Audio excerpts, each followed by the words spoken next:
In the book of the Acts of the Apostles, we meet a character known as Saul. Saul was a Roman citizen and a Greek scholar with Jewish ancestry, but he was also a notorious persecutor of Jews who had converted to Christianity. But one day, on his way to Damascus to cause more havoc, he saw the light. He was converted into Christianity and his name changed to Paul, Apostle Paul. 2,000 years later, Kamlesh Pattni would also see the light. After having successfully swindled the Central Bank of Kenya of 60 billion shillings through fictitious gold export claims, he was acquitted by the courts and thereafter converted to Christianity and changed his name to Paul, Brother Paul. To see how Pattni defrauded Kenya, click the link on the description.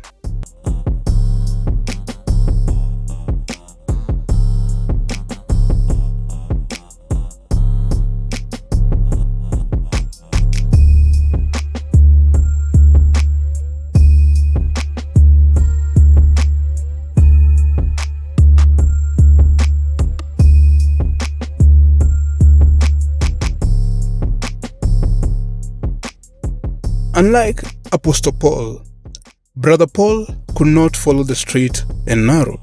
Instead, he hovered around the continent looking for gullible, corrupt leaders.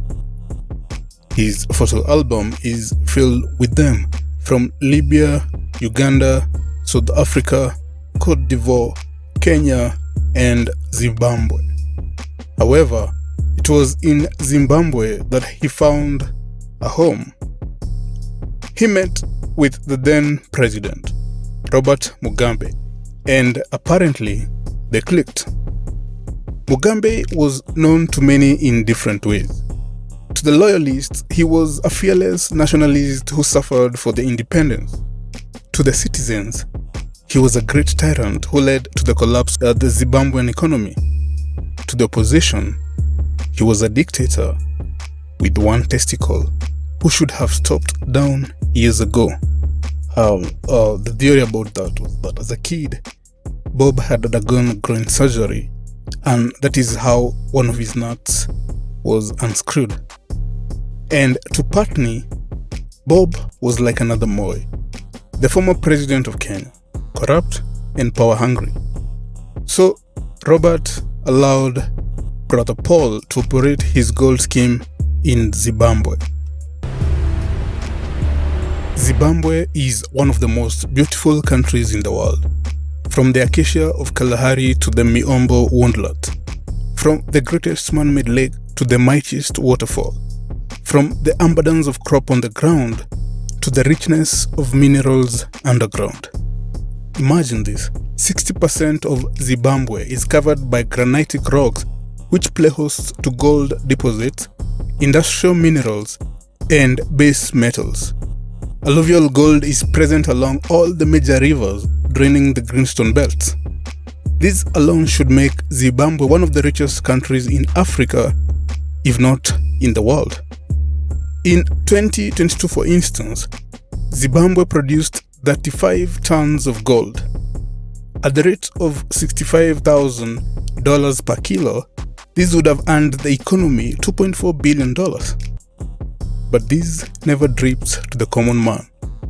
It gets to the pockets of politicians and masterminds like Pattni. In contrast, Zimbabweans are suffering. With 51% unemployment rate, 700% inflation, and trade sanctions around the world. So, majority of the population has found comfort in subsistence farming and mining, and also in spirituality. So when Pattni relocated to Zimbabwe, he didn't go there as Brother Paul, but as Mafia Pattni.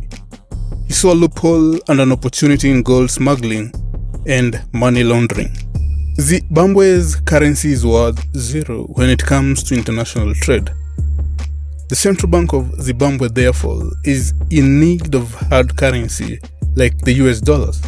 However, the government cannot trade even though it's the sole buyer through its central bank.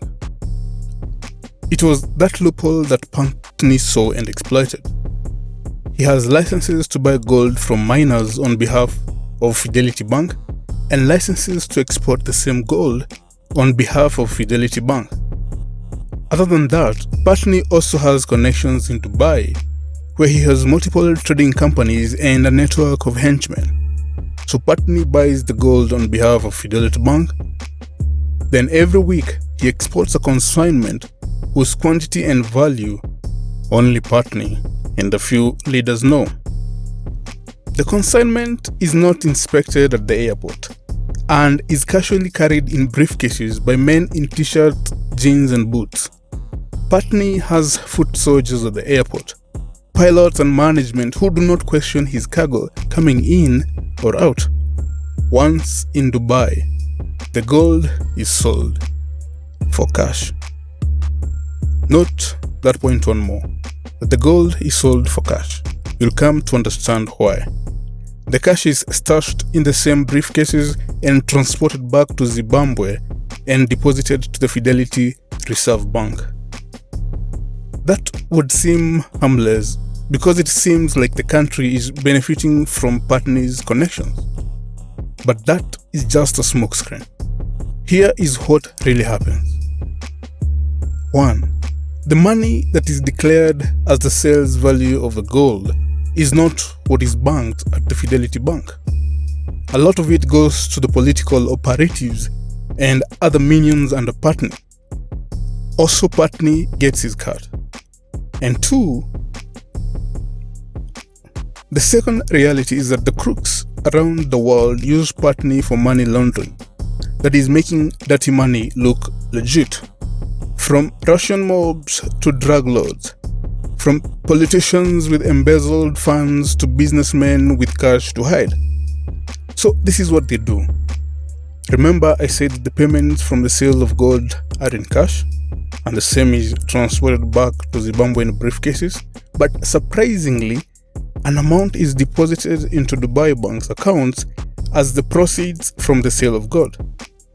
The money actually deposited is the money being laundered, and the money can now be transferred to the real owners as clean money, of course after Pattni gets his cut.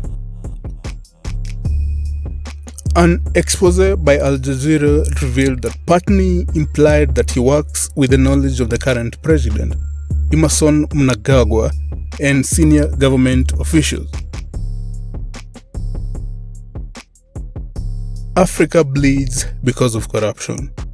And because the greed for power and money is a bottomless abyss, people like Kamlesh Pattni will always lurk around.